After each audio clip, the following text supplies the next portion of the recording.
ಕಾಂಗ್ರೆಸ್ ಅನ್ನೋಂಥ ಕಳೆ. ಕಾಂಗ್ರೆಸ್ ಅನ್ನೋದು ಒಂದು ಕಳೆ ಅಂತಲೇ ಹೇಳ್ಬೋದು. ಇದು ವಿದೇಶದಿಂದ ಬಂದಂಥ ಒಂದು ಕಳೆ ಸಸ್ಯ. ಈ ಕಳೆ ಏನು ಮಾಡುತ್ತೆ ಅಂದರೆ ತನ್ನ ಸುತ್ತಮುತ್ತ ಇರುವಂಥ ಯಾವುದೇ ಒಂದು ಬೆಳೆಯನ್ನು ಬೆಳಿಲಿಕ್ಕೆ ಬಿಡಲ್ಲ ಇದು. ಯಾಕೆಂದರೆ ಇರೋದೆಲ್ಲ ತನಗೇ ಬೇಕು ಅಂತ ತಿಂದು ನುಂಗುವಂಥ ಕಳೆ ಕಾಂಗ್ರೆಸ್ ಪಾರ್ಟಿ. ಆ ಅಧಿವೇಶನವನ್ನು ಯಾವುದೇ ಕಾರಣಕ್ಕೂ ಸುಸೂತ್ರವಾಗಿ ನಡೀಲಿಕ್ಕೆ ಬಿಡಬಾರ್ದು ಅಂತ ಹೇಳ್ತಕ್ಕಂಥದ್ದೇ ವಿರೋಧ ಪಕ್ಷಗಳ ಒಂದು ವಾಕ್ಯದ ಘೋಷಣೆ. ದೇಶ ಪೂರ್ತಿ ಹತ್ಕೊಂಡು ಉರಿಬೇಕು ಅಂತ ಇವರು ಒಂದು ನಿರ್ಧಾರವನ್ನು ತಗೊಂಡೇ ಈ ಒಂದು ಹೋರಾಟಕ್ಕೆ ಇಳಿದಿರತಕ್ಕಂಥದ್ದು ಅನ್ನೋದು ಮೇಲ್ನೋಟಕ್ಕೆ ಕಂಡುಬರುತ್ತೆ. ಅಭಿಜಿತ್ ದೀಪ್ಗೆ ಈ ಹೋರಾಟವನ್ನು ಇಷ್ಟು ಬೃಹತ್ ಮಟ್ಟದಲ್ಲಿ ಮಾಡಿರೋದನ್ನು ನೋಡಿ ಕಾಂಗ್ರೆಸ್ನ ಒಡಲ ಉರಿ ಹೆಚ್ಚಾಗಿದ್ದು. ಹಾಗಾಗಿ ಇದರ ಲಾಭವನ್ನು, ಪರಿಸ್ಥಿತಿಯ ಲಾಭವನ್ನು ನಾನು ಕೂಡ ಪಡ್ಕೊಳ್ಳೋಂಥ ಸಾಧ್ಯತೆ ಇದೆ ಅನ್ನೋದು ಕಾಂಗ್ರೆಸ್ ಪಕ್ಷಕ್ಕೆ 100ಕ್ಕೆ 100% ಮನವರಿಕೆ ಆಗೋಯ್ತು. ಹಾಗಾಗಿನೇ ಎದ್ನೋ ಬಿದ್ನೋ ನಾನು ಏನು ಮಾಡಲಿ ಅಂತ ರಾಹುಲ್ ಗಾಂಧಿಯ ಹೊಟ್ಟೆ ಒಳಗಡೆ ಗಡಿಬಿಡಿ ಶುರುವಾಗಿ ಪ್ರಧಾನಮಂತ್ರಿಯವರ ನಿವಾಸದ ಮುಂದೆ ಹೋಗಿ ಧರಣಿಯನ್ನು ಮಾಡಿದ್ರು. ಸಂಪೂರ್ಣ ಲಾಭವನ್ನು ಈ ಕಾಂಗ್ರೆಸ್ ಅನ್ನೋಂಥ ಕಳೆ ಸಸ್ಯ ಇದೆಯಲ್ಲ, ಇದು ಸಂಪೂರ್ಣ ಲಾಭವನ್ನು ಕಾಂಗ್ರೆಸ್ ಪಾರ್ಟಿಗೆ ತಗೋಬೇಕು ಅನ್ನೋದು ರಾಹುಲ್ ಗಾಂಧಿ ಅವರ ಮೂಲ ವಿಚಾರ ಇರ್ತಕ್ಕಂಥದ್ದು. ಈ ನರೇಂದ್ರ ಮೋದಿ ನೇತೃತ್ವದ ಸರ್ಕಾರವನ್ನು ಕಿತ್ತೆಸೆದ್ಬಿಡಿ ಅಂತ ಹೇಳಿದ್ರು ಅಂತ ಈತ ರಾಷ್ಟ್ರ ಮಟ್ಟದ ಒಂದು ಪತ್ರಿಕಾಗೋಷ್ಠಿಯನ್ನು ಮಾಡೋದ್ರ ಮುಖಾಂತರ ಹೇಳ್ತಾರೆ ಅಂತ ಹೇಳಿದ್ರೆ, ಈ ಹಸಿ ಸುಳ್ಳಿನ ಸರ್ದಾರ ಇದಾರಲ್ಲ, ಇವ್ರನ್ನ ಬೂಸ್ಟರ್ ಬಾಯ್ ಅಂತ ಕರಿಬೇಕೋ ಅಥವಾ ಕರಿಬಾರ್ದು ಅನ್ನೋದಕ್ಕೆ ನೀವೇ ಉತ್ತರ ಹೇಳಿ. ಈತ ಬರೀ ಸುಳ್ಳುಗಳನ್ನೇ ಹೇಳ್ಕೊಂಡು ತನ್ನ ಕಾಂಗ್ರೆಸ್ ಪಾರ್ಟಿ ಮಾಡಿರುವಂಥ ಎಡವಟ್ಟುಗಳನ್ನೆಲ್ಲ ಮುಚ್ಚಿಟ್ಟು ತೆರೆಮರೆಯಲ್ಲಿ ದೇಶವನ್ನು ಅಭದ್ರತೆಗೊಳಿಸಿ ಸರ್ಕಾರವನ್ನು ಅಸ್ಥಿರಗೊಳಿಸಿ ತಾನು ಪ್ರಧಾನಮಂತ್ರಿ ಗಾದಿಯಲ್ಲಿ ಕೂತ್ಕೊಬೇಕು ಅಂತ ಕನಸನ್ನು ಕಟ್ಟಿರುವಂಥ ಒಬ್ಬ ವ್ಯಕ್ತಿ ಅಂತಾನೆ ನಾವು ಹೇಳ್ಬೋದು. ಎಲ್ಲ ಸರ್ಕಾರಗಳ ಕಾಲದಲ್ಲೂ ಪ್ರಶ್ನೆ ಪತ್ರಿಕೆಗಳು ಸೋರಿಕೆಯಾಗಿದೆ. ಆದರೆ ಎಲ್ಲ ಸರ್ಕಾರಗಳು ಇವತ್ತು ಗೊತ್ತಿಲ್ದಂಗೆ ಜಾಣ ಕುರುಡುತನವನ್ನು ಮೆರೆಯುತ್ತಾ ಸಂಪೂರ್ಣವಾದ ಹೊಣೆಗಾರಿಕೆಯನ್ನು ನರೇಂದ್ರ ಮೋದಿ ಅವರ ತಲೆ ಮೇಲೆ ಹಾಕಕ್ಕೆ ಹೊರಟಿದಾರಲ್ಲ, ಇದು ಇವತ್ತು ಚಿಂತೆಗೆ ಎಡೆ ಮಾಡಿಕೊಟ್ರು. ಇನ್ನೊಬ್ಬರು ಹೆಗಲ ಮೇಲೆ ಬಂದೂಕನ್ನು ಇಟ್ಟು ಯಾರನ್ನು ಸುಡೋದ್ರ ಮುಖಾಂತರ ದೇಶದಲ್ಲಿ ಅರಾಜಕತೆಯನ್ನು ಸೃಷ್ಟಿ ಮಾಡೋ ಮಟ್ಟಕ್ಕೆ ಇವತ್ತು ಕಾಂಗ್ರೆಸ್ ಕೀಳು ಮಟ್ಟಕ್ಕೆ ಇಳಿದಿರ್ತಕ್ಕಂಥದ್ದು. ಇದು ಕೀಳು ಮಟ್ಟದ ರಾಜಕಾರಣ ಅಂತಲೇ ಹೇಳ್ಬೋದು. ಅದಕ್ಕೇನೆ ವಿದ್ಯಾರ್ಥಿಗಳ ಹೆಸರನ್ನು ಇಟ್ಕೊಂಡು ರಾಜಕಾರಣ ಮಾಡಬೇಕು ಅಂತ ಅಖಿಲೇಶ್ ಯಾದವ್ನು ಕೂಡ ಹೊರಟಿರ್ತಕ್ಕಂಥದ್ದು, ಮತ್ತೆ ರಾಹುಲ್ ಗಾಂಧಿ ಕೂಡ ಹೊರಟಿರ್ತಕ್ಕಂಥದ್ದು. ಯಾಕೆ ಅಂತ ಹೇಳಿದ್ರೆ 2027ನೇ ಇಸ್ವಿಯ ಉತ್ತರ ಪ್ರದೇಶದ ಚುನಾವಣೆ, ಅಲ್ಲಿ ಯಾವಾಗ ಕಾಕ್ರೋಚ್ ಜನತಾ ಪಾರ್ಟಿ ಬಂದು ರಾಜಕೀಯ ಪಕ್ಷವಾಗಿ ಪರಿವರ್ತನೆಯಾಗಿ ಎಲ್ಲ ಕ್ಷೇತ್ರಗಳಲ್ಲೂ ಯುವಶಕ್ತಿಯ ಮೂಲಕ ಒಂದು ಚುನಾವಣೆಗೆ ಸ್ಪರ್ಧೆ ಮಾಡುತ್ತೆ ಅನ್ನುವಂಥ ಅಳುಕು ಇವರನ್ನೆಲ್ಲ ಕಾಡ್ತಾ ಇರ್ತಕ್ಕಂಥದ್ದು ಅನ್ನೋದು 2004ನೇ ಇಸ್ವಿಯಲ್ಲಿ CBSEಯ ಪೇಪರ್ ಲೀಕ್ ಔಟ್ ಆಗುತ್ತೆ. 2006ನೇ ಇಸ್ವಿಯಲ್ಲಿ CBSE 12th ಕ್ಲಾಸ್ ಬಿಸ್ನೆಸ್ದು ಏನು ಪ್ರಶ್ನೆ ಪತ್ರಿಕೆ ಸೋರಿಕೆ ಆಗುತ್ತೆ. ಅದಾದಮೇಲೆ 2011ನೇ ಇಸ್ವಿಯಲ್ಲಿ AIEEಯ ಒಂದು ಪ್ರಶ್ನೆ ಪತ್ರಿಕೆ ಸೋರಿಕೆ ಆಗುತ್ತೆ. 2012ನೇ ಇಸ್ವಿಯಲ್ಲಿ ಏಮ್ಸ್ ಎಂಟ್ರೆನ್ಸ್ ಎಕ್ಸಾಮ್ನ ಒಂದು ಪ್ರಶ್ನೆ ಪತ್ರಿಕೆ ಸೋರಿಕೆ ಆಗುತ್ತೆ. 2014ನೇ ಇಸ್ವಿಯಲ್ಲಿ ಕ್ಲಾಸ್ 12ನ ಫಿಸಿಕ್ಸ್ ಪೇಪರು ಸೋರಿಕೆ ಆಗುತ್ತೆ. ಇದೆಲ್ಲ ಮನಮೋಹನ್ ಸಿಂಗ್ ಸರ್ಕಾರದಲ್ಲಿ ನಡೆದಿರ್ತಕ್ಕಂಥದ್ದು. ರಾಹುಲ್ ಗಾಂಧಿ ಇವತ್ತು ಹೇಳ್ತಾ ಇರುವಂಥ ಒಂದು ಪ್ರಶ್ನೆನ ನಾವು ನೋಡ್ಬೋದು. ಈ ನರೇಂದ್ರ ಮೋದಿ ಅವರು ಏನು ಕೆಲಸನೇ ಮಾಡಲಿಲ್ಲ ಈ ಒಂದು ಪ್ರಶ್ನೆ ಪತ್ರಿಕೆ ಸೋರಿಕೆಯನ್ನು ತಡೆ ಹಿಡಿಯೋದಕ್ಕೆ. 157 ಪ್ರಶ್ನೆ ಪತ್ರಿಕೆಗಳು ಲೀಕ್ ಆಗೋಗಿದೆ ನಿಮ್ಮ ಒಂದು ಕಾಲಘಟ್ಟದಲ್ಲಿ ಅಂತ ಹೇಳ್ತೀರಲ್ವಾ, ಸರಿ ಇರ್ಬೋದು, ಲೀಕ್ ಆಗಿದೆ ಅಂತಲೇ ಇಟ್ಕೊಳ್ಳೋಣ. ಆದರೆ 58 ವರ್ಷಗಳ ಕಾಲ ಸುದೀರ್ಘವಾಗಿ ದೇಶವನ್ನು ಆಳಿತಲ್ಲ ಕಾಂಗ್ರೆಸ್ ಪಾರ್ಟಿ, ಇದೇ ಪೇಪರ್ ಸೋರಿಕೆಯ ವಿಷಯಕ್ಕೆ ಯಾವ ವಿಧವಾದಂಥ ಕಾಯ್ದೆಯನ್ನು ಇಟ್ಟಿತ್ತು ಅನ್ನೋದಕ್ಕೆ ಎಲ್ಲೂ ಉತ್ತರ ಹೇಳಲ್ಲ. ಒಂದು ದೇಶದಾದ್ಯಂತ ಎಲ್ಲ ಕಡೆಗೂ ಇವತ್ತು ಗದ್ದಲವನ್ನು ಎಬ್ಬರಿಸ್ಕೊಂಡು ದಾಳಿಯನ್ನು ಮಾಡಿ ಗಲಾಟೆಯನ್ನು ಮಾಡುವಂಥ ಪ್ರಯತ್ನಕ್ಕೆ ಕಾಂಗ್ರೆಸ್ ಪಾರ್ಟಿ ಕೈ ಹಾಕ್ತಿದೆ. ಪ್ರಶ್ನೆ ಪತ್ರಿಕೆಗಳ ಸೋರಿಕೆ ಆಗುತ್ತೆ ದೇಶದಲ್ಲಿ, ಇದಕ್ಕೆ ತ್ವರಿತವಾಗಿ ನ್ಯಾಯ ಕೊಡಿಸುವಂಥ ಕೆಲಸವನ್ನು ಮಾಡೋದಕ್ಕೆ ಫಾಸ್ಟ್ ಟ್ರ್ಯಾಕ್ ಕೋರ್ಟ್ಗಳನ್ನು ಸ್ಥಾಪನೆ ಮಾಡೋದ್ರ ಕಡೆ ಚಿಂತನೆಯನ್ನು ನಡೆಸಿದೆ ಸರ್ಕಾರ ಅಂತ ಹೇಳಿದ ಮೇಲೂ ಕೂಡ ಚರ್ಚೆಯಲ್ಲಿ ಭಾಗವಹಿಸಲಿಕ್ಕೆ ಹಿಂದೇಟಾಗ್ತಾ ಇರ್ತಕ್ಕಂಥದ್ದು ಕಾಂಗ್ರೆಸ್ ಪಾರ್ಟಿ. ಯಾಕೆ ಟಿವಿ ವಿಕ್ರಮದ ಸಮಸ್ತ ವೀಕ್ಷಕರಿಗೆ ಆಟೋವಾಲಾ ಕಾರ್ಯಕ್ರಮಕ್ಕೆ ಆತ್ಮೀಯವಾದ ಸ್ವಾಗತ. ನಾನು ನಿಮ್ಮ ಜಯಂತ್ ಪಾಂಡೆ. ಸ್ನೇಹಿತರೆ, ಆಟೋವಾಲಾ ಕಾರ್ಯಕ್ರಮಕ್ಕೆ ನಾವಿಂದು ಆಯ್ದುಕೊಂಡಂತಹ ವಿಷಯ, ಪೊಲೀಸರು ಕಿವಿಯಲ್ಲಿ ಹೇಳಿದ್ರಂತೆ ಈ ಸರ್ಕಾರವನ್ನು ಬೀಳಿಸ್ಬಿಡಿ ಅಂತ. ಹೌದು ಸ್ನೇಹಿತರೆ, ನಾನು ಈ ರೀತಿಯಾಗಿ ಹೇಳ್ತಾ ಇರೋದಕ್ಕೆ ಒಂದು ಪ್ರಬಲವಾದ ಕಾರಣ ಉಂಟು. ಈಗ ಹೇಳಿ ಕೇಳಿ ಸಂಸತ್ನ ಅಧಿವೇಶನ ನಡೀತಿದೆ. ಈ ಅಧಿವೇಶನವನ್ನು ಯಾವುದೇ ಕಾರಣಕ್ಕೂ ಸುಸೂತ್ರವಾಗಿ ನಡೀಲಿಕ್ಕೆ ಬಿಡಬಾರ್ದು ಅಂತ ಹೇಳ್ತಕ್ಕಂಥದ್ದೇ ವಿರೋಧ ಪಕ್ಷಗಳ ಒಂದು ವಾಕ್ಯದ ಘೋಷಣೆ.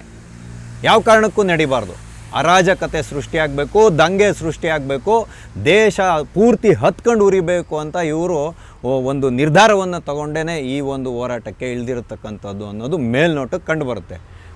ಕಾಕ್ರೋಚ್ ಜನತಾ ಪಾರ್ಟಿ ಇವತ್ತು ಏನು ನೀಟ್ನ ಪ್ರಶ್ನೆ ಪತ್ರಿಕೆಯ ಸೋರಿಕೆಯನ್ನು ಇಟ್ಕೊಂಡು ಮೂರು ಡಿಮ್ಯಾಂಡ್ಗಳನ್ನು ಇಟ್ಕೊಂಡು ಏನು ಹೋರಾಟವನ್ನು ಮಾಡ್ತಾಯಿದೆ, ಈ ಹೋರಾಟ ಅಷ್ಟೊಂದು ಮಂಚೂಣಿಗೆ ಬರಲ್ಲ ಅಂತ ಎಲ್ಲ ರಾಜಕೀಯ ಪಕ್ಷಗಳು ಊಹೆಯನ್ನು ಮಾಡಿತ್ತು. ಆದರೆ ಯಾವಾಗ ಈ ಒಂದು ಪ್ರತಿಭಟನೆ ಇಷ್ಟು ಬೃಹತ್ ಮಟ್ಟದಲ್ಲಿ ವ್ಯಾಪಕವಾಗಿ ವಿಸ್ತಾರ ಆಯಿತೋ, ಸಂಸತ್ನ ಗೇಟ್ನವರೆಗೂ ತಲುಪುತ್ತೋ, ಯಾವಾಗ ಹಿಂಸಾಚಾರ ಭುಗಿಲೇಳುತ್ತೋ, ಆವಾಗ ನೋಡಿ ನಿಜವಾಗ್ಲೂ ಕಾಂಗ್ರೆಸ್ ಅನ್ನೋಂಥ ಕಳೆ, ಕಾಂಗ್ರೆಸ್ ಅನ್ನೋದು ಒಂದು ಕಳೆ ಅಂತಲೇ ಹೇಳ್ಬೋದು. ಇದು ವಿದೇಶದಿಂದ ಬಂದಂಥ ಒಂದು ಕಳೆ ಸಸ್ಯ. ಈ ಕಳೆ ಏನು ಮಾಡುತ್ತೆ ಅಂದರೆ ತನ್ನ ಸುತ್ತಮುತ್ತ ಇರುವಂಥ ಯಾವುದೇ ಒಂದು ಬೆಳೆಯನ್ನು ಬೆಳಿಲಿಕ್ಕೆ ಬಿಡಲ್ಲ ಇದು. ಯಾಕೆಂದರೆ ಇರೋದೆಲ್ಲ ತನಗೇ ಬೇಕು ಅಂತ ತಿಂದು ನುಂಗೋ ಅಂತ ಕಳೆ ಕಾಂಗ್ರೆಸ್ ಪಾರ್ಟಿ. ಹಾಗಾಗಿ ಅಭಿಜಿತ್ ದೀಪ್ಗೆ ಸರಿ ಮಾಡಿದ್ದಾನೋ ತಪ್ಪು ಮಾಡಿದ್ದಾನೋ ಗೊತ್ತಿಲ್ಲ. ಆಮ್ ಆದ್ಮಿ ಪಾರ್ಟಿ ಈ ಕಾಕ್ರೋಚ್ ಜನತಾ ಪಾರ್ಟಿಯ ಜನಕರು ಅದೂ ಬೇರೆ ವಿಷಯ. ಆದರೆ ಇವತ್ತು ಅಭಿಜಿತ್ ದೀಪ್ಗೆ ಈ ಹೋರಾಟವನ್ನು ಇಷ್ಟು ಬೃಹತ್ ಮಟ್ಟದಲ್ಲಿ ಮಾಡಿರೋದನ್ನು ನೋಡಿ ಕಾಂಗ್ರೆಸ್ನ ಒಡಲ ಊರಿ ಹೆಚ್ಚಾಗಿದ್ದು. ಹಾಗಾಗಿ ಇದರ ಲಾಭವನ್ನು, ಪರಿಸ್ಥಿತಿಯ ಲಾಭವನ್ನು ನಾನು ಕೂಡ ಪಡ್ಕೊಳ್ಳೋಂಥ ಸಾಧ್ಯತೆ ಇದೆ ಅನ್ನೋದು ಕಾಂಗ್ರೆಸ್ ಪಕ್ಷಕ್ಕೆ 100ಕ್ಕೆ 100% ಮನವರಿಕೆ ಆಗೋಯ್ತು. ಹಾಗಾಗಿನೇ ಎದ್ನೋ ಬಿದ್ನೋ ನಾನು ಏನು ಮಾಡಲಿ ಅಂತ ರಾಹುಲ್ ಗಾಂಧಿಯ ಹೊಟ್ಟೆ ಒಳಗಡೆ ಗಡಿಬಿಡಿ ಶುರುವಾಗಿ ಪ್ರಧಾನಮಂತ್ರಿಯವರ ನಿವಾಸದ ಮುಂದೆ ಹೋಗಿ ಧರಣಿಯನ್ನು ಮಾಡಿದ್ರು. ಆದರೆ ಆ ಧರಣಿಯನ್ನು ಮಾಡುವಂಥ ಸಂದರ್ಭದಲ್ಲೂ ಕೂಡ ಅಖಿಲೇಶ್ ಯಾದವ್ ಎಲ್ಲೂ ಕಾಣಿಸ್ಕೊಬಾರ್ದು, ಮಾಡುವಂಥ ರೀಲ್ಸ್ಗಳಲ್ಲಿರ್ಬೋದು, ಮಾಡುವಂಥ ಹೋರಾಟದಲ್ಲಿರ್ಬೋದು. ಹಾಗಾಗಿ ಸ್ವಲ್ಪ ಸಮಯ ಬಿಟ್ಟು ಅವ್ರಿಗೆ ಸಂದೇಶವನ್ನು ಕೊಡಲಾಯಿತು. ಅವ್ರು ಅಲ್ಲಿಗೆ ತಲುಪೋ ಅಷ್ಟರಲ್ಲಿ ಈ ಎಲ್ಲ ಡ್ರಾಮಾ ನಾಟಕ ಏನಿದೆ ಇದು ನಡೆದು ಮುಗಿದೋಗಿತ್ತು. ಯಾಕೆ ಅಂತ ಹೇಳಿದ್ರೆ ರಾಹುಲ್ ಗಾಂಧಿ ಹೇಳಿ ಕೇಳಿ ಈ ದೇಶದ ವಿರೋಧ ಪಕ್ಷದ ನಾಯಕ, ಈತನಿಗೆ ಖಂಡಿತವಾಗ್ಲೂ ಗೊತ್ತೇ ಇದೆ ಈ ರೀತಿಯಾದಂಥ ಹೈ ಸೆಕ್ಯೂರ್ಡ್ ಏರಿಯಾ ಅಂದರೆ ತೀವ್ರ ಭದ್ರತೆ ಇರುವಂಥ ಪ್ರದೇಶದಲ್ಲಿ ಇಲ್ಲಿ ಯಾವುದೇ ರೀತಿಯಾದ ಪ್ರತಿಭಟನೆಯನ್ನು ಮಾಡಬಾರ್ದು ಅಂತ. ಆದರೆ ನೆಲಕ್ಕೆ ಬಿದ್ದವನು ಮೀಸೆ ಮಣ್ಣಾಗುತ್ತೆ ಅಂತ ಹೇಳ್ತಾರ. ಆ ಒಂದು ಪ್ರತಿಭಟನೆಯಲ್ಲಿ ಪೊಲೀಸವರು ರಾಹುಲ್ ಗಾಂಧಿಯವ್ರನ್ನ, ಅಂದರೆ ಈ ಒಂದು ರಾಜಕೀಯದ ಒಂದು ವಾತಾವರಣ ಏನಿವತ್ತು ಸೃಷ್ಟಿಯಾಗಿದೆ, ನೀಟ್ ಪ್ರಶ್ನೆ ಪತ್ರಿಕೆ ಸೋರಿಕೆಯ ವಿಷಯವನ್ನು ಇಟ್ಕೊಂಡು ಈ ಬೃಹತ್ ಪ್ರತಿಭಟನೆಯ ಒಂದು ರಾಜಕೀಯದ ಲಾಭವನ್ನು ಪಡೀಲಿಕ್ಕೆ ಎಲ್ಲ ರಾಜಕೀಯ ಪಕ್ಷಗಳು ಹಪ್ಪಹಪ್ಪಿಸ್ತಿವೆ, ಇದರಲ್ಲಿ ಎರಡು ಮಾತಿಲ್ಲ. ಆದರೆ ಸಂಪೂರ್ಣ ಲಾಭವನ್ನು ಈ ಕಾಂಗ್ರೆಸ್ ಅನ್ನೋಂಥ ಕಳೆ ಸಸ್ಯ ಇದೆಯಲ್ಲ, ಇದು ಸಂಪೂರ್ಣ ಲಾಭವನ್ನು ಕಾಂಗ್ರೆಸ್ ಪಾರ್ಟಿಗೆ ತಗೋಬೇಕು ಅನ್ನೋದು ರಾಹುಲ್ ಗಾಂಧಿಯವರ ಮೂಲ ವಿಚಾರ ಇರ್ತಕ್ಕಂಥದ್ದು. ಇದರಲ್ಲೂ ಕೂಡ ಎರಡು ಮಾತಿಲ್ಲ. ಹಾಗಾಗಿ ಪೊಲೀಸವರು ನನಗೆ 4 ಪಂಚು ಬಿಟ್ಟರು. ಆದರೆ ಕಿವಿಯೊಳಗಡೆ ಬಂದು ಏನು ಹೇಳಿದ್ರು ಅಂದರೆ, ನೀವು ಈ ನರೇಂದ್ರ ಮೋದಿ ನೇತೃತ್ವದ ಸರ್ಕಾರವನ್ನು ಕಿತ್ತೆಸೆದ್ಬಿಡಿ ಅಂತ ಹೇಳಿದ್ರು ಅಂತ ಈತ ರಾಷ್ಟ್ರ ಮಟ್ಟದ ಒಂದು ಪತ್ರಿಕಾಗೋಷ್ಠಿಯನ್ನು ಮಾಡೋದ್ರ ಮುಖಾಂತರ ಹೇಳ್ತಾರೆ ಅಂತ ಹೇಳಿದ್ರೆ, ಈ ಹಸಿ ಸುಳ್ಳಿನ ಸರ್ದಾರ ಇದ್ದಾರಲ್ಲ, ಇವ್ರನ್ನ ಬೂಸ್ಟರ್ ಬಾಯ್ ಅಂತ ಕರಿಬೇಕೋ ಅಥವಾ ಕರಿಬಾರ್ದು ಅನ್ನೋದಕ್ಕೆ ನೀವೇ ಉತ್ತರ ಹೇಳಿ. ಯಾಕೆಂದರೆ ಇವ್ರನ್ನ 10 ಸತಿ ಅರೆಸ್ಟ್ ಮಾಡಿಬಿಟ್ಟು ಕರ್ಕೊಂಡು ಹೋದ್ರೂ ಕೂಡ ವಿದ್ಯಾರ್ಥಿಗಳ ಹೋರಾಟವನ್ನು ನಾನು ಮಂಚೂಣಿಗೆ ತಗೊಂಡೇ ಹೋಗ್ತೀನಿ. ಈ ಒಂದು ಛಾತ್ರೋಂಕಿ ಗೂಂಜ್ ಅನ್ನೋ ಕಾರ್ಯಕ್ರಮವನ್ನು ಮೊದಲು ಮಾಡಿದ್ದು ನಾನು ಅಂತ ಹೇಳುವಂಥ ಮಟ್ಟಿಗೆ ಇವತ್ತು ಇದನ್ನು ಮಾಡ್ತಿದ್ದಾರೆ. ಸಂಸತ್ನಲ್ಲಿ ಅಧಿವೇಶನ ನಡೆದಾಗ ಸ್ಪೀಕರ್ ಅವರು ಎಷ್ಟು ಬಾರಿ ಹೇಳಿದ್ರು ಕೂಡ ಚರ್ಚೆಗೆ ನಾವು ತಯಾರಿದ್ದೀವಿ ಅಂತ ಹೇಳಿದ್ರು ಕೂಡ ಇವತ್ತು ಕೂಡ ಸ್ಪಷ್ಟಪಡಿಸಿದೆ ಕೇಂದ್ರ ಸರ್ಕಾರ, ನಾವು ಫಾಸ್ಟ್ ಕೋರ್ಟ್ಗಳ ಮುಖಾಂತರವಾಗಿ ಈ ಒಂದು ಏನು ಪ್ರಶ್ನೆ ಪತ್ರಿಕೆಗಳ ಸೋರಿಕೆ ಆಗುತ್ತೆ ದೇಶದಲ್ಲಿ, ಇದಕ್ಕೆ ತ್ವರಿತವಾಗಿ ನ್ಯಾಯ ಕೊಡಿಸುವಂಥ ಕೆಲಸವನ್ನು ಮಾಡೋದಕ್ಕೆ ಫಾಸ್ಟ್ ಟ್ರ್ಯಾಕ್ ಕೋರ್ಟ್ಗಳನ್ನು ಸ್ಥಾಪನೆ ಮಾಡೋದ್ರ ಕಡೆ ಚಿಂತನೆಯನ್ನು ನಡೆಸಿದೆ ಸರ್ಕಾರ ಅಂತ ಹೇಳಿದ ಮೇಲೂ ಕೂಡ ಚರ್ಚೆಯಲ್ಲಿ ಭಾಗವಹಿಸಲಿಕ್ಕೆ ಹಿಂದೇಟಾಗ್ತಾ ಇರ್ತಕ್ಕಂಥದ್ದು ಕಾಂಗ್ರೆಸ್ ಪಾರ್ಟಿ. ಯಾಕೆ ಅಂತ ಹೇಳಿದ್ರೆ, ಇವರು ಇವತ್ತು ಈ ಚರ್ಚೆಗಳಲ್ಲಿ ಬಂದು ಭಾಗವಹಿಸೋಕ್ಕೇನಾದರೂ ಕೂತ್ಕೊಂಡ್ರು ಅಂತ ಹೇಳಿದ್ರೆ ದೇಶದಲ್ಲಿ ಒಂದು ಅಮೂಲಾಗ್ರವಾದಂಥ ಬದಲಾವಣೆ ಬಂದೇ ಬರುತ್ತೆ. ಬಹಳ ಪ್ರಮುಖವಾಗಿ ನೆನೆಗುದಿಗೆ ಬಿದ್ದಿರುವಂತಹ ಮಸೂದೆಗಳೆಲ್ಲ ಕಾಯ್ದೆಗಳಾಗಿ ಪರಿವರ್ತನೆ ಆಗೋಗ್ಬಿಡ್ತವೆ. ಮುಂದೆ ನಮ್ಮ ರಾಜಕೀಯದ ಬೇಳೆ ಬೇಯೋದಿಲ್ಲ ಅಂತ ಹೇಳ್ತಕ್ಕಂಥದ್ದು ರಾಹುಲ್ ಗಾಂಧಿ ಅಂತ ಹೇಳ್ತಾ ಇರುವಂಥ ಬೂಸ್ಟರ್ ಬಾಯ್. ಅಂದರೆ ಬೂಸ್ಟರ್ ಬಾಯ್ ಅಂತಲೇ ನಾನು ಹೇಳ್ತೀನಿ. ಯಾಕೆ ಅಂತಂದರೆ ಬರೀ ಹಸಿ ಸುಳ್ಳುಗಳ್ನ ಹೇಳ್ಕೊಂಡು ದೇಶದ ಜನರನ್ನು ದಿಕ್ಕು ತಪ್ಪಿಸ್ಕೊಂಡು ಈತ ಬರೀ ಸುಳ್ಳುಗಳ್ನೇ ಹೇಳ್ಕೊಂಡು ತನ್ನ ಕಾಂಗ್ರೆಸ್ ಪಾರ್ಟಿ ಮಾಡಿರುವಂಥ ಎಡವಟ್ಟುಗಳನ್ನೆಲ್ಲ ಮುಚ್ಚಿಟ್ಟು ತೆರೆಮರೆಯಲ್ಲಿ ದೇಶವನ್ನು ಅಭದ್ರತೆಗೊಳಿಸಿ ಸರ್ಕಾರವನ್ನು ಅಸ್ಥಿರಗೊಳಿಸಿ ತಾನು ಪ್ರಧಾನಮಂತ್ರಿ ಗಾದಿಯಲ್ಲಿ ಕೂತ್ಕೊಬೇಕು ಅಂತ ಕನಸನ್ನು ಕಟ್ಟಿರುವಂಥ ಒಬ್ಬ ವ್ಯಕ್ತಿ ಅಂತಲೇ ನಾವು ಹೇಳ್ಬೋದು. ಇದರಲ್ಲಿ ಯಾವುದೇ ವಿಧವಾದಂಥ ಅಳುಕಿಲ್ಲ. ಯಾಕೆ ಅಂತ ಹೇಳಿದ್ರೆ ಇದಕ್ಕೆಲ್ಲ ಕಾರಣ ಇದೆ. ಇಲ್ಲಿ ಕೇವಲ ಇರತಕ್ಕಂಥದ್ದು ಪ್ರಶ್ನೆ ಪತ್ರಿಕೆಯ ಸೋರಿಕೆಯಲ್ಲ, ಕೇವಲ ವಿದ್ಯಾರ್ಥಿಗಳ ಭವಿಷ್ಯವಲ್ಲ. ಆ ಸರ್ಕಾರದ ಕಾಲಘಟ್ಟದಲ್ಲಿ ಪ್ರಶ್ನೆ ಪತ್ರಿಕೆ ಸೋರಿಕೆ ಆಗಿದೆ, ಈ ಸರ್ಕಾರದ ಕಾಲಘಟ್ಟದಲ್ಲಿ ಸೋರಿಕೆ ಆಗಿದೆ, ಎಲ್ಲ ಸರ್ಕಾರಗಳ ಕಾಲದಲ್ಲೂ ಪ್ರಶ್ನೆ ಪತ್ರಿಕೆಗಳು ಸೋರಿಕೆ ಆಗಿದೆ. ಆದರೆ ಎಲ್ಲ ಸರ್ಕಾರಗಳು ಇವತ್ತು ಗೊತ್ತಿಲ್ಲದಂಗೆ ಜಾಣ ಕುರುಡುತನವನ್ನು ಮೆರೆಯುತ್ತಾ ಸಂಪೂರ್ಣವಾದ ಹೊಣೆಗಾರಿಕೆಯನ್ನು ನರೇಂದ್ರ ಮೋದಿ ಅವರ ತಲೆ ಮೇಲೆ ಹಾಕಕ್ಕೆ ಹೊರಟಿದ್ದಾರಲ್ಲ, ಇದು ಇವತ್ತು ಚಿಂತೆಗೆ ಎಡೆ ಮಾಡಿಕೊಟ್ಟಿರತಕ್ಕಂಥದ್ದು. ಇಲ್ಲಿ ಹೇಳಿ ಕೇಳಿ ನರೇಂದ್ರ ಮೋದಿ ಅವರು ಒಬ್ಬರು ನಿಜವಾಗ್ಲೂ ನಿಷ್ಠಾವಂತ ಪ್ರಧಾನಮಂತ್ರಿ ಕಣ್ರಿ, ದಕ್ಷತೆಯಿಂದ ಕೂಡಿರುವಂಥ ಒಬ್ಬ ಪ್ರಧಾನಮಂತ್ರಿ. ನಾವು ಕೆಲವು ಅಂಕಿಅಂಶಗಳನ್ನ ನೋಡಿದಾಗ ಮಾತ್ರ ನಮಗಿದೆಲ್ಲ ಗೊತ್ತಾಗುತ್ತೆ. UPA ಗೌರ್ನಮೆಂಟೇ ಇತ್ತಲ್ಲ, ಅಂದರೆ UPA ಸರ್ಕಾರ ಅಸ್ತಿತ್ವದಲ್ಲಿತ್ತಲ್ಲ, ಮನಮೋಹನ್ ಸಿಂಗ್ ಅವರ ಸರ್ಕಾರ, ಆವಾಗ ಪ್ರಶ್ನೆ ಪತ್ರಿಕೆಗಳು ಲೀಕ್ ಆಗಿಲ್ವಾ? ಯಾಕೆ ಇವಾಗ ಆಮ್ ಆದ್ಮಿ ಪಾರ್ಟಿಯ ಜನಕರಿದ್ದಾರಲ್ಲ, ಅರವಿಂದ್ ಕೇಜ್ರಿವಾಲ್, ಮನೀಶ್ ಸಿಸೋಡಿಯಾ, ಇವರದೇ ಸರ್ಕಾರ ಪಂಜಾಬಲ್ಲಿ ಇವತ್ತು ಆಡಳಿತಾರೂಢವಾಗಿದೆಯಲ್ಲ, ಅಲ್ಲಿ ಭಗವಂತ್ ಸಿಂಗ್ ಮಾನ್ ಅವರಿದ್ದಾರಲ್ಲ, ಇವರ ಸರ್ಕಾರದಲ್ಲೇ ಕೂಡ ಪ್ರಶ್ನೆ ಪತ್ರಿಕೆಗಳು ಸೋರಿಕೆ ಆಗಿದ್ದಾವೆ. ಭಗವಂತ್ ಸಿಂಗ್ ಮಾನ್ ಅವರ ಸರ್ಕಾರದಲ್ಲಿ ನೋಡಿ, ಫಾರ್ಮಸಿಸ್ಟ್ಗಳಂತಿರ್ತಾರಲ್ಲ, ಅವರ ನೇಮಕಾತಿಯಲ್ಲಿ ಮತ್ತು 12ನೇ ತರಗತಿದು ಪ್ರಶ್ನೆ ಪತ್ರಿಕೆಗಳು ಸೋರಿಕೆ ಆಗಿದೆ. ಇದನ್ನು ಮುಚ್ಚಿಟ್ಬಿಟ್ಟು ಜನರಿಗೆ ತಪ್ಪು ಸಂದೇಶವನ್ನು ರವಾನೆ ಮಾಡ್ತಿದ್ದಾರೆ. ಮತ್ತು ಹೇಳಿ ಕೇಳಿ ಸುದೀರ್ಘ ಕಾಲ 58-60 ವರ್ಷಗಳ ಕಾಲ ಈ ದೇಶವನ್ನು ಆಳ್ತಲ್ಲ ಕಾಂಗ್ರೆಸ್ ಪಾರ್ಟಿ, ಈ ಪ್ರಶ್ನೆ ಪತ್ರಿಕೆಗಳ ಸೋರಿಕೆಗೋಸ್ಕರ ಒಂದೇ ಒಂದು ಪ್ರಬಲವಾದ ಕಾಯ್ದೆಯನ್ನು ಕೂಡ ರಚನೆ ಮಾಡಲಿಲ್ಲ ಇವರು. ಎಂಥ ಸುಳ್ಳು, ಜನಗಳಿಗೆ ಹಸಿ ಸುಳ್ಳುಗಳು ಹೇಳ್ತಾರೆ.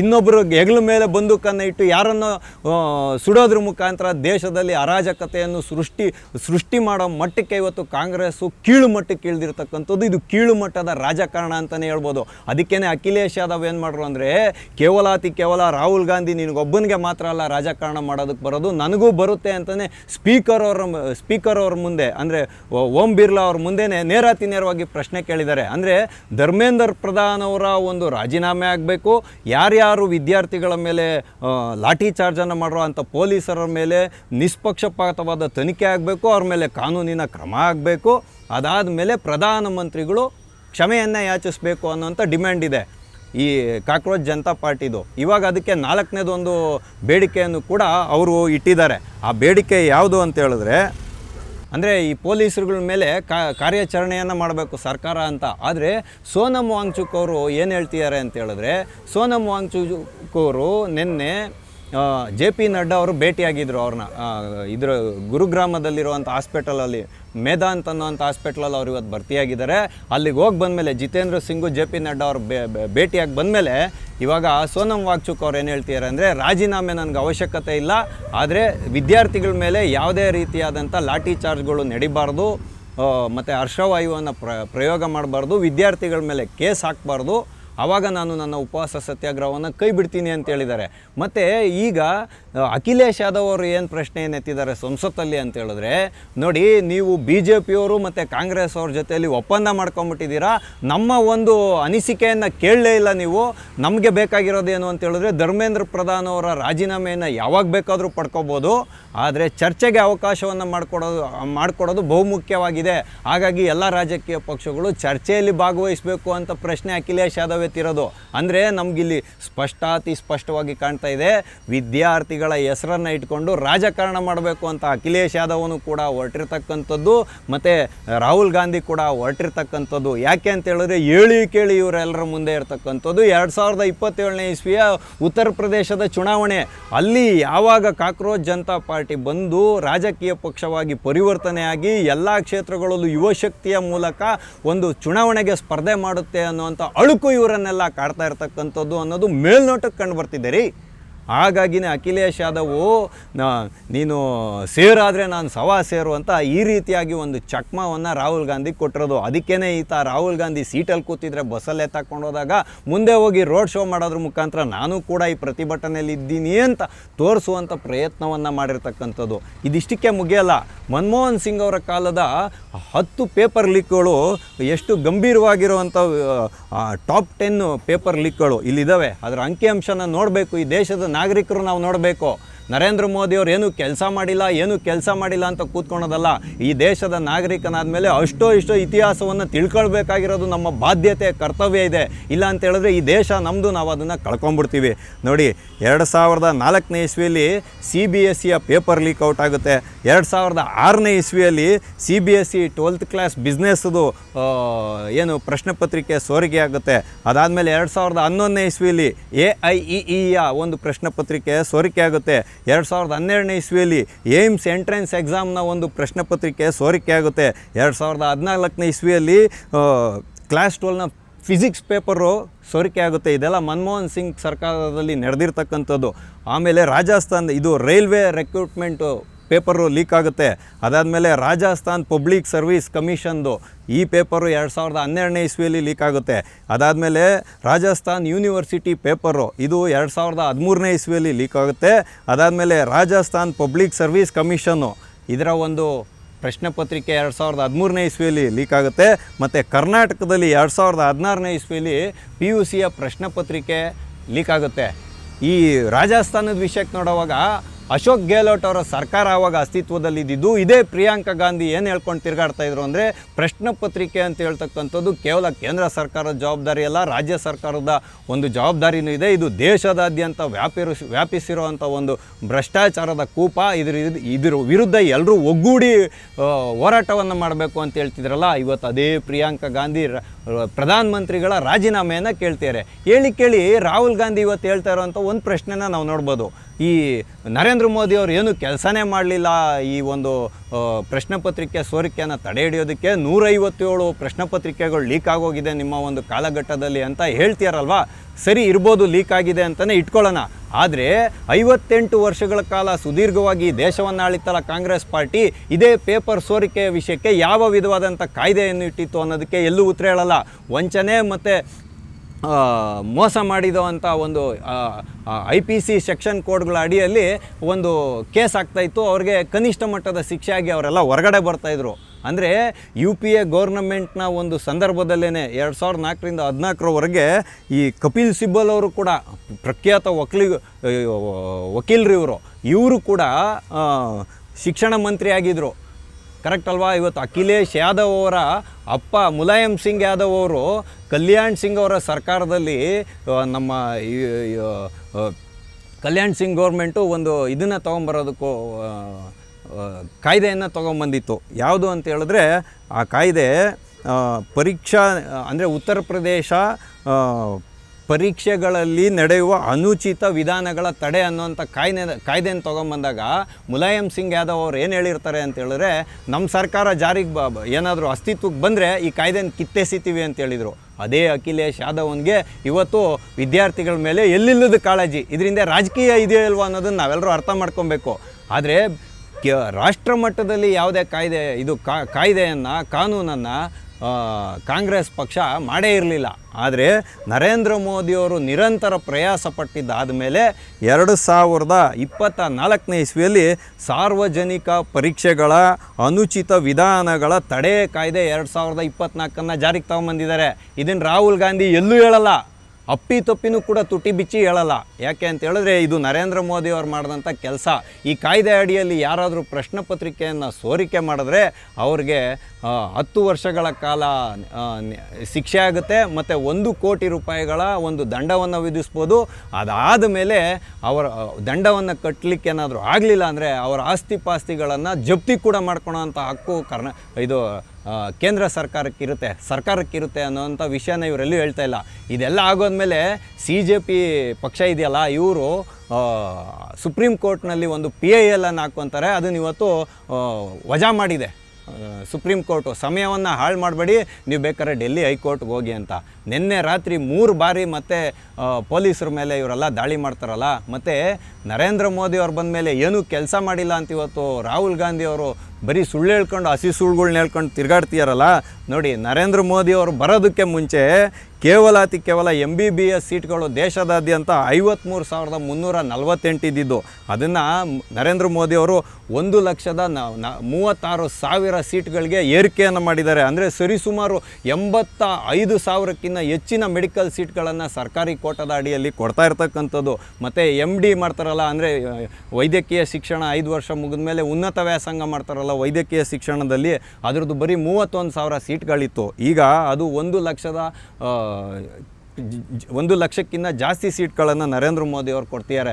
70,000 ಸೀಟ್ಗಳ ಒಂದು ಹೆಚ್ಚಿಗೆ ಇವತ್ತು ನರೇಂದ್ರ ಮೋದಿ ಅವರು ಮಾಡಿರತಕ್ಕಂಥದ್ದು.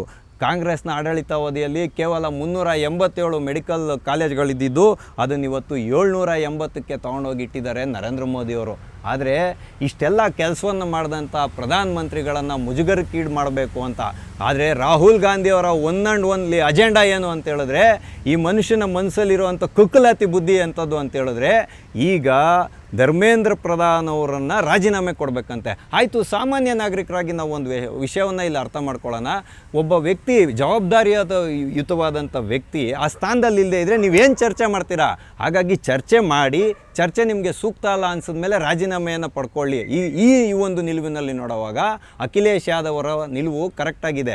ಆದರೆ ಕಾಂಗ್ರೆಸ್ ಪಾರ್ಟಿಯ ಒಂದು ನಾಯಕರಿದ್ದಾರಲ್ಲ, ಎಲ್ಲ ವಯೋಮಾನ ಆಗೋಗಿರೋ ನಾಯಕರು, ಇವರು ಮುಖದಲ್ಲಿ ಒಂದು ವಿಕೃತವಾದ ಆನಂದ ತುಂಬಿ ತುಳುಕ್ತಾ ಇರತಕ್ಕಂಥದ್ದು ರಾರಾಜಿಸ್ತಿದೆ ಸಂಸತ್ ಭವನದಲ್ಲಿ. ನಮ್ಮ ಕಡೆಗೆ ಒಂದು ಗಾದೆ ಮಾತು ಹೇಳ್ತಾರೆ, ಸಿಕ್ಕಿದ್ದೇ ಸೀರುಂಡೆ ಬಿಟ್ಬಿಡ್ಬೇಡ ಅಂತ. ಅಂದರೆ ಸಿಹಿ ಉಂಡೆ ಏನಾದರೂ ಕೈಗೆ ಸಿಕ್ಬಿಟ್ರೆ ಬಿಟ್ಬಿಡ್ತಾ. ಹಂಗಾಗಿ ಈ ಕಾಂಗ್ರೆಸ್ ಕಳೆ ಏನಿದೆಯಲ್ಲ, ಈ ಒಂದು ಬೆಳೆಯನ್ನು ತಗೊಳ್ಳೇಬೇಕು. ಯಾವುದು ವಿದ್ಯಾರ್ಥಿಗಳ ಹೋರಾಟದ ಬೆಳೆಯನ್ನು ಫಸಲನ್ನು ತಗೊಳ್ಳೇಬೇಕು. ಇಲ್ಲದೇ ಇದ್ದರೆ ಇದಕ್ಕೆ ರಾಜಕೀಯದ ಅಸ್ತಿತ್ವನೇ ಹೊರಟೋಗುತ್ತೆ. ಅದಕ್ಕೆ ದೇಶದಾದ್ಯಂತ ಎಲ್ಲ ಕಡೆಗೂ ಇವತ್ತು ಗದ್ದಲವನ್ನು ಎಬ್ಬರಿಸ್ಕೊಂಡು ದಾಳಿಯನ್ನು ಮಾಡಿ ಗಲಾಟೆಯನ್ನು ಮಾಡುವಂಥ ಪ್ರಯತ್ನಕ್ಕೆ ಕಾಂಗ್ರೆಸ್ ಪಾರ್ಟಿ ಕೈ ಹಾಕ್ತಿದೆ. ಹಾಗಾಗಿ ರಾಹುಲ್ ಗಾಂಧಿ ಹೇಳ್ತಿರೋದೇನು ಅಂತ ಹೇಳಿದ್ರೆ, ಧರ್ಮೇಂದ್ರ ಪ್ರಧಾನ್ ಅವರು ಇಲ್ಲಿ ತಪ್ಪನ್ನು ಎಸಗಿದ್ದಾರೋ ಇಲ್ವೋ ಇನ್ನೂ ಎಲ್ಲೂ ಸಾಬೀತಾಗಿಲ್ಲ. ಹಾಗಾಗಿ ಅವ್ರು ಕೊಡಬೇಕು ರಾಜೀನಾಮೆ. ವಿದ್ಯಾರ್ಥಿಗಳ ಮೇಲೆ ಏನಾದರೂ ಇವಾಗ ಇದು ಲಾಠಿ ಚಾರ್ಜ್ ಮಾಡಿರೋದರ ಹೊಣೆ ಹೊತ್ತು ಗೃಹ ಸಚಿವರು ಕೊಡಬೇಕು. ಇವರಿಬ್ಬರನ್ನೂ ನಿರ್ವಹಿಸೋರು ಪ್ರಧಾನಮಂತ್ರಿಗಳಾಗಿರೋದ್ರಿಂದ ಪ್ರಧಾನಮಂತ್ರಿಗಳು ಕೂಡ ರಾಜೀನಾಮೆಯನ್ನು ಕೊಡಬೇಕು. ಬೇಷರತ್ತಾಗಿ ಕ್ಷಮೆಯಾಚನೆಯನ್ನು ಮಾಡಬೇಕು ಅನ್ನೋಂಥ ಒಂದು ಇಡನ್ ಅಜೆಂಡಾ ಇದೆ ಇವ್ರಿಗೆ. ಅಂದರೆ ಮನಸ್ಸೊಳಗಡೆ ಇರೋದಿದು. ಧರ್ಮೇಂದ್ರ ಪ್ರಧಾನ್ ಅವರೇನಾದರೂ ಇವತ್ತು ರಾಜೀನಾಮೆಯನ್ನು ಕೊಟ್ಟರೆ ಕುಂಟು ನೆಪಗಳನ್ನಿಟ್ಕೊಂಡು ಎಲ್ಲ ಮಂತ್ರಿಗಳ ಒಂದು ರಾಜೀನಾಮೆಯನ್ನು ಕೇಳೋದಕ್ಕೆ ಒಂದು ರಾಜಕೀಯದಲ್ಲಿ ಒಂದು ಬೆಳವಣಿಗೆ ಶುರುವಾಗುತ್ತೆ ಈ ದೇಶದಲ್ಲಿ. ಅದನ್ನ ಇಟ್ಕೊಂಡು ಸರ್ಕಾರನ ಮಣಿಸ್ಬೇಕು ಅನ್ನೋವಂಥ ಪ್ರಯತ್ನಕ್ಕೆ ವಿರೋಧ ಪಕ್ಷಗಳು ಕೈ ಹಾಕ್ತಾ ಇರತಕ್ಕಂಥದ್ದು. ಹಾಗಾಗಿ ಈ ದೇಶದ ಇತಿಹಾಸ ಗೊತ್ತಿಲ್ಲದೆ ಇರುವಂಥ ಯುವಕರನ್ನು ದಾರಿ ತಪ್ಪಿಸಿ ಅವ್ರ ತಲೆಯಲ್ಲಿ ಇಲ್ಲದೆ ಇರೋದನ್ನೆಲ್ಲ ತುಂಬಿ ನಡೀತಾ ಇರುವಂಥ ಈ ವಿಚ್ಛಿದ್ರಕಾರಕ ಶಕ್ತಿಗಳಿದಾವಲ್ಲ, ಇದಕ್ಕೆ ಕಡಿವಾಣ ಹಾಕೋದಕ್ಕೆ ಎಲ್ಲರೂ ಕೂಡ ಕೇಂದ್ರ ಸರ್ಕಾರದ ಜೊತೆಯಲ್ಲಿ ನಿಂತ್ಕೊಳ್ಳೇಬೇಕು. ಈ ವಿನಂತಿಯನ್ನು ನಾವು ಮಾಡಲೇಬೇಕು. ನಾನು ಹೇಳ್ತಿದ್ದೀನಿ, ಪೊಲೀಸರ ಮೇಲೆ ಯಾರು ಇವತ್ತು ದಾಳಿಯನ್ನು ಮಾಡ್ತೀರೋ ಅವ್ರು ನಿಜವಾಗ್ಲೂ ಈ ದೇಶದ ನಾಗರಿಕರಾಗಲ್ಲ ಕಣ್ರಿ. ಅದೇನೇ ಇರ್ಬೋದು, ಕೂತು ಮಾತುಕತೆ ಆಡಲಿಕ್ಕೆ ಸಾಕಷ್ಟು ಅವಕಾಶಗಳಿದೆ. ಹಾಗಾಗಿ ರಾಹುಲ್ ಗಾಂಧಿ ಅವರು ಇವತ್ತು ಹಸಿ ಸುಳ್ಳುಗಳನ್ನು ಹೇಳ್ಕೊಂಡು ಪರಿಸ್ಥಿತಿಯ ರಾಜಕೀಯದ ಲಾಭವನ್ನು ಪಡೆಯೋದಕ್ಕೆ ಬೂಸ್ಟರ್ ಬಾಯ್ ಆಗಿ ಹೊರಟಿರ್ತಕ್ಕಂಥದ್ದು ನಾವು ಹಿಂದೆ ನಡೆದಂಥ ಚುನಾವಣೆಯಲ್ಲಿ ನೋಡ್ಬೋದು. ಇದೇ ರೀತಿಯಾಗಿ ವ್ಯಾಪಕ ಸುಳ್ಳುಗಳನ್ನ ಹೇಳ್ಕೊಂಡು ಟಿವಿ ವಿಕ್ರಮ, ದೇಶ ನಿಮ್ಮ ಕೈಯಲ್ಲಿ. ಈ ಕಾರ್ಯಕ್ರಮ ನಿಮಗೆ ಇಷ್ಟ ಆಗಿದ್ದಲ್ಲಿ ಲೈಕ್, ಶೇರ್ ಹಾಗೂ ಕಮೆಂಟ್ ಮಾಡಿ. ಟಿವಿ ವಿಕ್ರಮದ ಕಾರ್ಯಕ್ರಮಗಳನ್ನು ನಿರಂತರವಾಗಿ ವೀಕ್ಷಿಸಲು ಸಬ್ಸ್ಕ್ರೈಬ್ ಮಾಡಿ, ಬೆಲ್ ಐಕನ್ ಒತ್ತಿ.